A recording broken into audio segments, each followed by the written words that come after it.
Jain Bhairava. Isn't Bhairava the god to whom you offer alcohol and animal sacrifice or meat, and on the non-sattvic spectrum of worship, and Jains, which are on the completely opposite side? How come they have a Bhairava? Well, they do. And what do they offer them? Well, they offer them stuff like sandalwood and perfume, which actually is alcohol. If you didn't know, perfume is alcohol formula, and oil is being offered and many things, but it is also sattvic in nature. I remember I was sitting and there was this worker of the temple and we were chatting and I was finding out more about this Jain Bhairava, and he was just laughing, and he was saying that in Jains we have made even Bhairava sattvic. It was quite funny, but it's also true.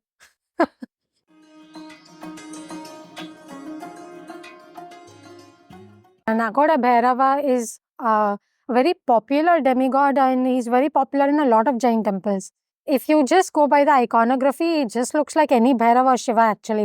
He has a trident, a damru, mustached man.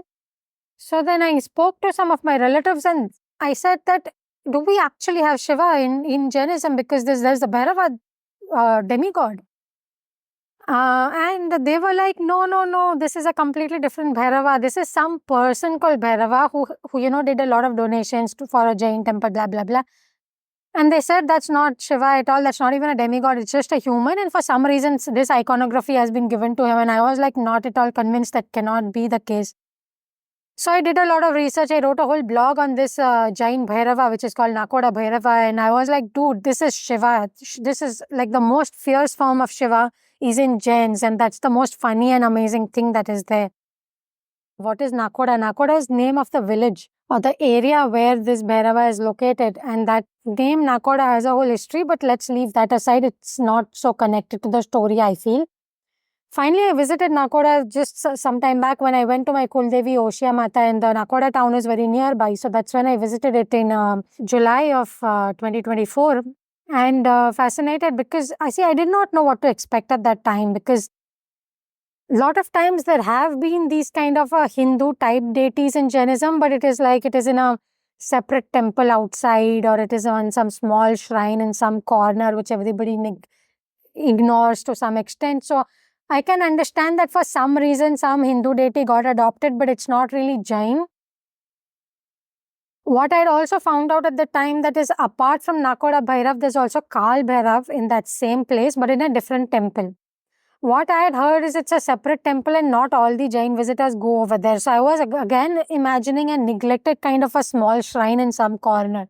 So that is why I was while I knew that this Nakoda Bhairav is very popular all over with the Jain other temples outside of Nakoda, I didn't know what to expect when I went to Nakoda. I was amazed to see that how well integrated and how Jain these Bhairavas were. Because one is that Nakoda Bhairav itself, which is also a form of Shweta Bhairava, he is located right outside the main Garbhagriha of the main Nakoda Jain temple, which has these the main murtis of Nakoda Parshvanath, who is a very famous Parshvanath deity not Tirthankar, and also other old ancient idols of Mahavir Swami and Chandra Prabhu and all of them, Tirthankars. So in a very prominent place, this Nakoda Bhairav is there, and he has a huge following.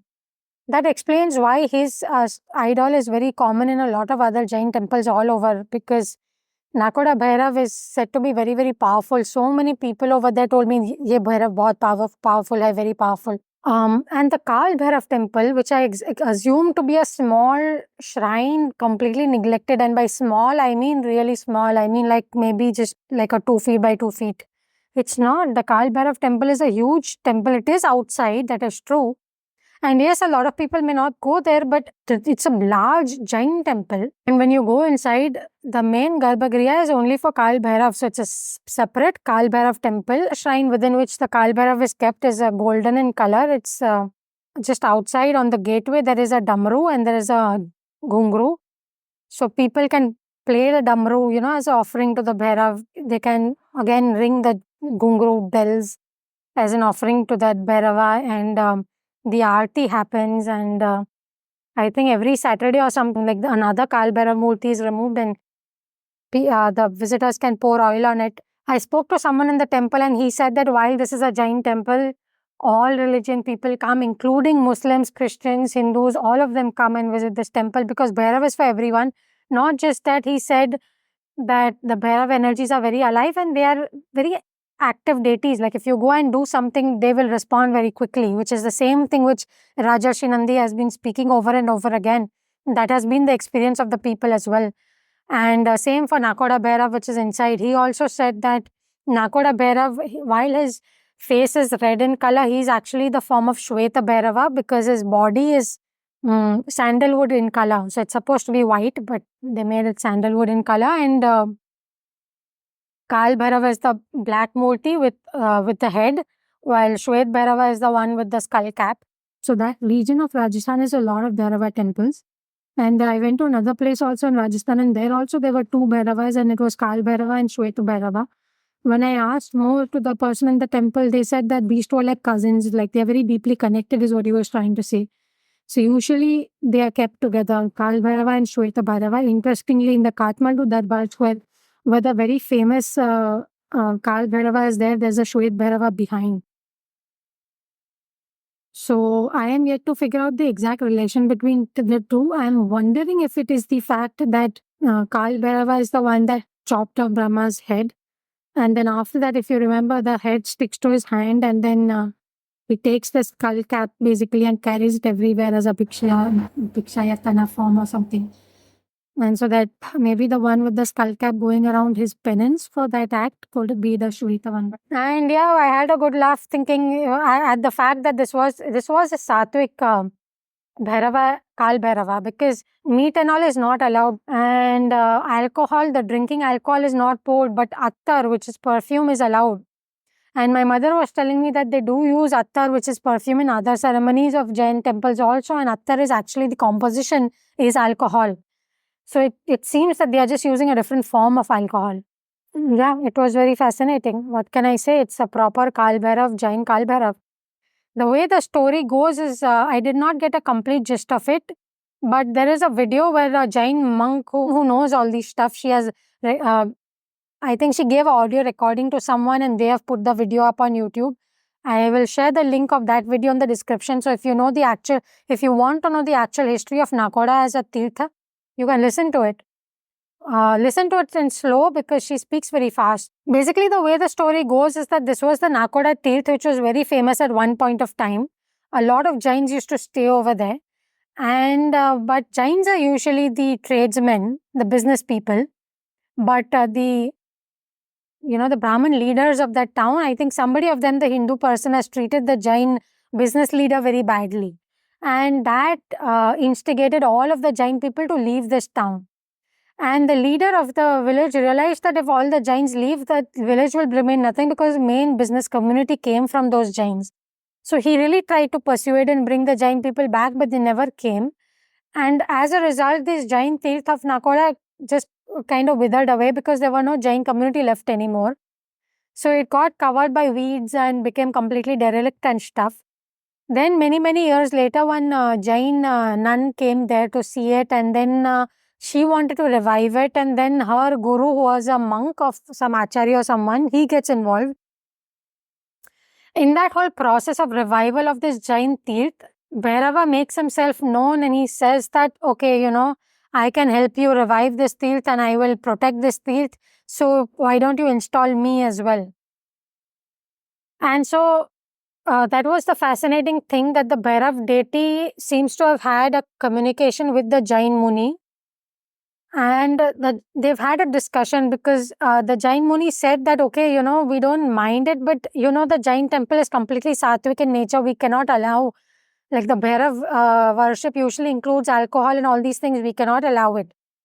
And the Bhairav deity has agreed to it, and he said, yes, that is fine, but I will want to remain in my form only. The Bhairav form needs to remain. So the iconography has to be the same. So this was very fascinating because this makes sense to me, because what I also experience and understand of deities, and I have also read the Agora books and Rajarshi Nandi and a few other sources which are fairly reliable, I feel. From them also I understand that this is how that transaction happens, that if the deity form is to be changed, the deity is involved in that change. So for sure, Bhairava himself did have a communion of sorts with the Jain monks who then placed this Jain Bhairava. That is why it is a Jain Bhairava, because this whole transaction took place. I was not sure. Maybe it was like an initial Hindu Bhairava which got amalgamated into the Jain temple. That would be different. This is not like that. This Jain Muni has consecrated this Bhairava with the clear intention of having a different worship process coming in, because it would have to follow the rules of the Jain temple. So that was really fantastic. And then the Jain nun does not go into the details of why the Kal Bhairava was consecrated. However, this Muni himself goes and consecrates this Jain Kal Bhairava over there in a different temple a little way away. And I did question a lot of people about it, and they are saying that at the end of the day, the Shwet Bhairava and Kal Bhairava go hand in hand. There's a lot more to research. I will be researching more about it, and maybe if I feel required, I may do a second part, or maybe I feel the information need not go out in public, then I may not do it. But already the story is very fascinating, don't you think so? Since you watched so far, just letting you know that I have some premium content for members of this channel only. It is stuff that is too sensitive or specific and I'm not comfortable sharing in public. So if you are interested, do check out the membership tabs for all the exclusive content that I have out there.